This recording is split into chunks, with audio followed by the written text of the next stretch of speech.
Hello, welcome to SwitchedOn, Paul speaking, and welcome to a look at a game that's coming out in America today on the Nintendo Switch, and it is coming to other regions, but there's no given date for us guys in the UK yet, but thankfully, thanks to the publishers, I was able to snag a copy of the American version to show you all. As I say, this is Littlewood, and you can kind of think of it as a cross between Animal Crossing and Stardew Valley. That's going to be sort of the cliche tagline that you're going to hear about this one.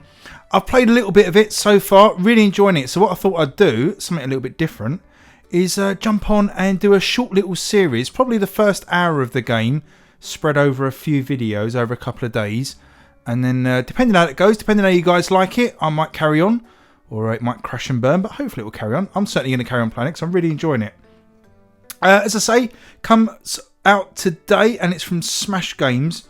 $14.99, and it came out on the PC back in the summer of 2019 when all things were good, and it sits with an overwhelmingly positive rating on Steam. So I've had a look around at some reviews and sort of other people's opinions, and it is a very, very well loved game, and I didn't hear much about it at all until very, very recently, but looking forward to playing more of it. So we're going to start a brand new game. So here we go. The first thing you get to do is create your character. And as you notice, the graphics are very pixel art style. In fact, I'd say probably smaller, aren't they, than Stardew Valley. Stardew Valley has a little bit more detail, but this is zoomed out a little bit more. Reminds me a little bit of Forager, that kind of zoom level, if you've played that one before. But anyway, let's get into the game. So these videos are going to be fairly short. I'm going to probably keep them to around about 15 minutes if I can, as a maximum. And then I'll release a few different ones over the coming days. So let's just create a character. Doesn't seem like there's any random option. Change your skin tone.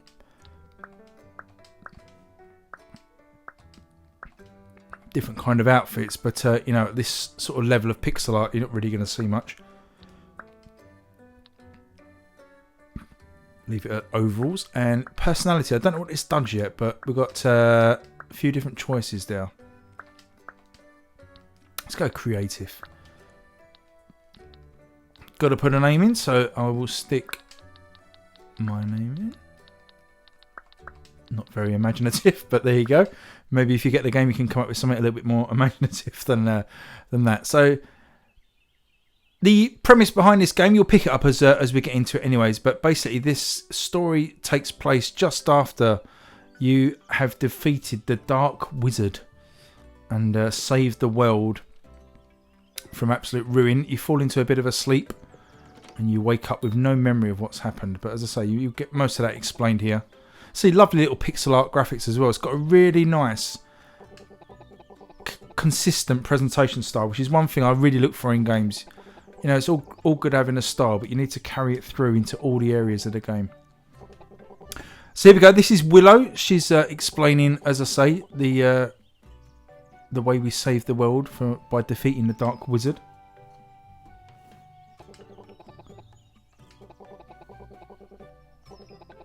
Oh, bit of mystery. So first things first, we've got to rebuild the town. So that's the aim of this game. So have a little wander around. We've got these treasure chests. Some bricks and some wood. Let's have a little look around the town. Joystick to move, obviously, and A button to select things. And there is a run button as well. Holding down R, you can actually change it on a toggle. Let's have a quick look at the menu, actually. Press B to bring up the menu. We'll go through some of these as we get into the game, obviously. But this the options for now. You can change the music, sound effects. This scenic view just zooms you right out to a whole view of the map, which is pretty cool. And you can actually play it from that view as well, if you've got your magnifying glass. And you can save and quit there. But one thing I want to change here is just change the sprint to toggle. I think the game moves a little bit too slow at normal pace. This is the sort of normal walking pace. And then this is run pace. So I don't think it costs you anything to run. So I normally like to stick to run pace. So we're going to do a bit of weeding. This is where you'll see the sort of cross of Animal Crossing come into it. Because the world has got like tasks like weed picking. And you can deform the world. I'll show you how this works. This is like taken from the new version of Animal Crossing, but you know, obviously this game came out before Animal Crossing. So here we go. Willow's tip. Place dirt flooring to create stairs. So we're going to our build menu, build mode. And we choose flooring. And grounds. And you can see all these other ones here we can unlock at a later date. But we go with dirt road. Put a bit of dirt there and it turns into steps. So that's a little tutorial. It gives you of how to access higher areas. And we've got 10 grassy earth. Not sure what that does yet. We're just going to carry on picking weeds. Now, the way that the game works in terms of time and energy, you know, in Stardew Valley, when you do work, you lose energy. In this game, you've got kind of the bar at the top of the screen, just under where it says Monday, day 1 of spring.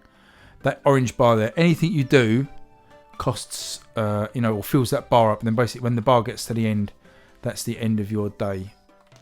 And if you carry on working past that bar, you will pass out, a bit like in Stardew Valley.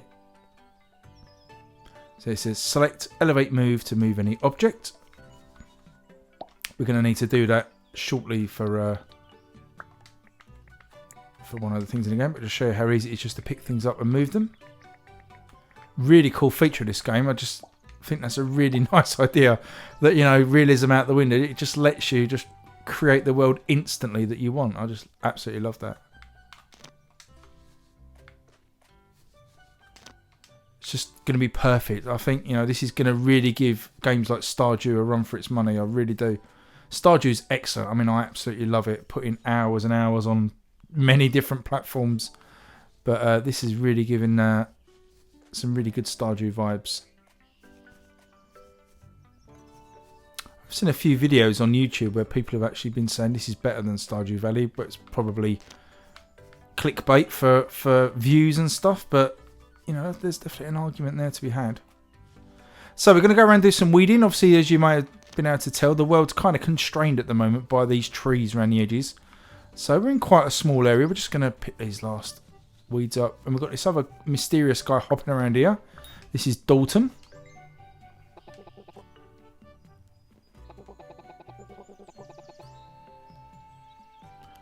So again, he tells a similar story about us being buddies together before we took down the Dark Wizard and lost our memory. So Dalton's going to move into town. And we've got a blueprint there for his house. I'll show you that in a second. That's how we do the building. So let's come to a nice spot to build this house. We go into build mode. And this time we go to objects. Got these tabs along the top. We've got houses, structures, which is like shops. Important objects like fences and different signposts and things. Decor A and B, which we haven't unlocked anything yet. So we're going to build Dalton's house. It really is just as simple as that, really. You can see at the bottom there, it's going to cost us 8 wooden planks and 8 bricks. We've got 80 of each. It seems like a good spot, so we can be neighbours. And there we go. Let's go and have a little chat with him. Alright, so we need to talk to Willow to pick a name for the town. Now again, you can rename it whatever you want. I'm going to be really imaginative again and keep it a Littlewood. You do get little instances like this where just some of the dialogue gets a bit muddled up if you don't talk to people in the right order. It's not sort of intelligent enough to know that I've already spoken to Dalton. Like Willow's dialogue doesn't change, which you can understand in a budget game. It's difficult to keep track of that sort of thing, but just so you're aware there, why Willow's saying that we should go and speak to Dalton. We've now got a blueprint for Willow's house as well, so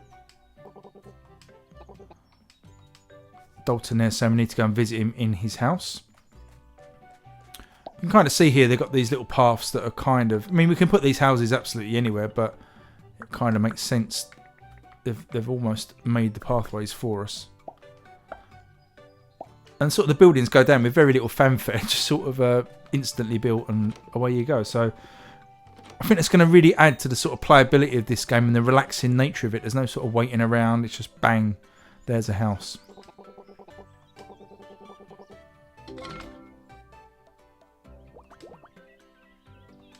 So So we've got to make a bed. I don't know why Willow's taking us into the house and suggesting we make a bed immediately, but I'm not going to argue. Essentials, and you see the tabs here. We've got beds, tables, chairs, and lamps. No doubt more tabs will be opened up, I would imagine, as we go on. But here's our bed. Costs 2 wooden planks. Where should we stick it? Don't think it really matters, does it? Stick it on the rug so when we get out of bed our feet are warm. Now you can go to sleep at any time to fill the rest of the bar up at the top and proceed to the next stage. Just see if Willow's got anything else to talk about. Some extra building materials are right by my house with the green roof. Yep, I think we already helped ourselves to those. They're in the treasure chests. Now, from what I remember, that's kind of it for day one. You're just kind of getting a couple of buildings built, a little bit of backstory put in place. And I think the next thing is Dalton there saying, come visit me first thing tomorrow in my house. I have a really neat idea for this town. And says we can go to sleep. The only other place we haven't visited is up here. We've got 2 workshops. The first one here is a sawmill. All very empty at the moment. But we've got this upgrade table. And we can upgrade the lumber mill all the way up to 10 stars. And each star gives you a different sort of a bonus. So the next, once we unlock the next star, we gain 3 rare items. And then 15% chance to get a bonus plank when crafting. So on and so on. And you upgrade by completing the task at the bottom of the screen there. So for the first thing we need to do is donate those 100 dewdrops. Dewdrops? Dewdrops. Dewdrops. Yeah, so we donated those and it's filling that bar up at the bottom. So we can get upgraded. And then the other building here is the smelting building. What we want to call it, smelting workshop. Not much we can do there at the moment. But again, the upgrade is the same here. 100 dewdrops to go to the next level. And similar sort of rewards as you level up the smelting house. So I think we'll go and have a sleep. Probably coming up to the 15-minute-ish mark on the video now. So what I'm going to do is call this a night. Literally, we're going to go to bed quite early in the day, finish this one off, and pick it up on part 2 of my playthrough of Littlewood. So I hope you enjoyed the video. Please watch the second part. Keep your eye out for the rest of them. Please let me know below if you're going to be interested in a series of these videos. And I'll keep going for as long as people are interested. So I hope you enjoyed it. Please tune in for the next one, and I'll see you then. Bye bye.